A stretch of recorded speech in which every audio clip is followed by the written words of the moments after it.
Down here, pressure is no longer a number. It's a force that crushes steel. Light disappears. Sound dies. And yet, something lives.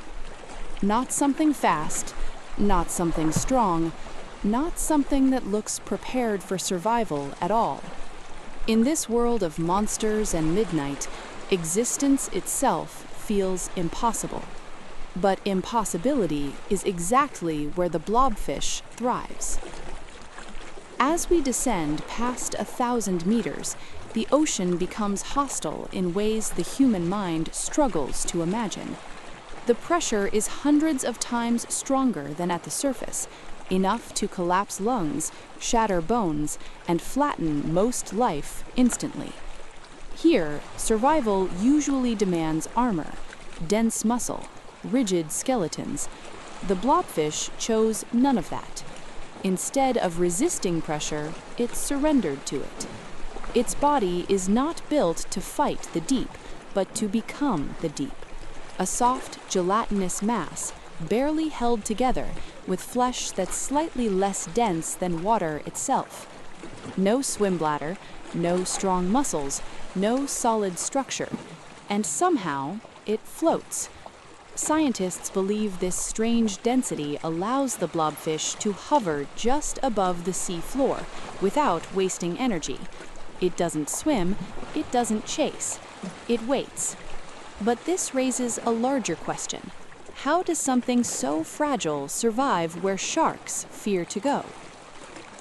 Layer 2. Energy is a luxury. Food in the deep sea is not hunted, it falls. Dead plankton, fragments of animals from far above, a slow, constant rain of organic debris called marine snow. Most deep-sea predators evolve speed or massive jaws to seize rare opportunities. The blobfish evolves patience. Its metabolism is astonishingly slow. Its muscles are weak because they don't need to be strong. Movement costs energy, and energy here is priceless. So the blobfish opens its mouth and lets the ocean deliver dinner. Crustaceans drift in. Small organisms wander too close. No pursuit, no struggle, just endurance. But scientists still don't know how often blobfish actually eat, or how long they can survive between meals. What we've discovered only deepens the mystery. Layer 3. A body that shouldn't work. At the surface, the blobfish becomes famous for all the wrong reasons. Pulled from the deep, its body collapses under the sudden loss of pressure. What was once neutrally buoyant turns into something almost unrecognizable. But this is not what the blobfish is. It's what happens when a deep-sea body is forced into a world it was never meant to enter. In its true environment, the blobfish has shape, structure, balance. This reveals something unsettling about evolution. Survival isn't about beauty, or strength, or intelligence. It's about precision.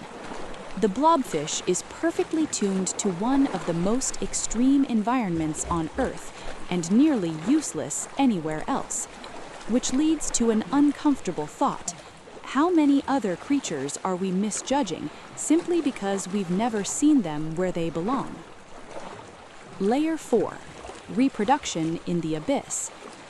Even reproduction becomes a puzzle at these depths. Encounters are rare, distances are vast, darkness is absolute. Yet, blobfish reproduce successfully enough to persist. Scientists believe they lay thousands of eggs directly on the sea floor, unprotected, exposed, and then they stay. Adults have been observed guarding their eggs, hovering silently for weeks or months. No nests, no shelters, just vigilance in the dark.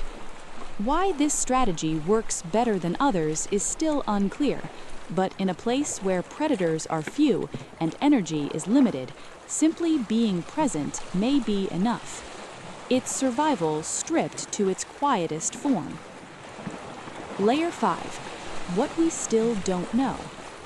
Despite its viral fame, the blobfish remains deeply unknown. We don't know its full lifespan, we don't fully understand its reproductive cycle, we've barely observed it alive in its natural habitat.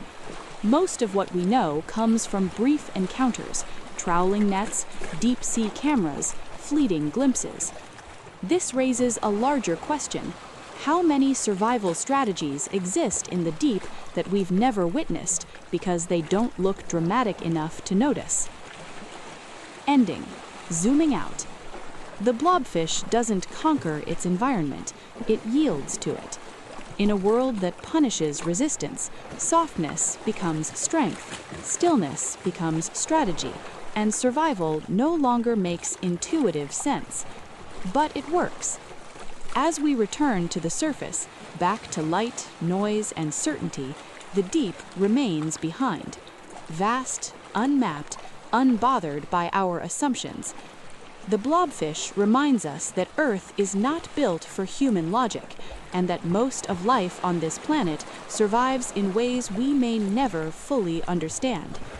What we've discovered so far is only a fragment, and beneath it, the mystery continues.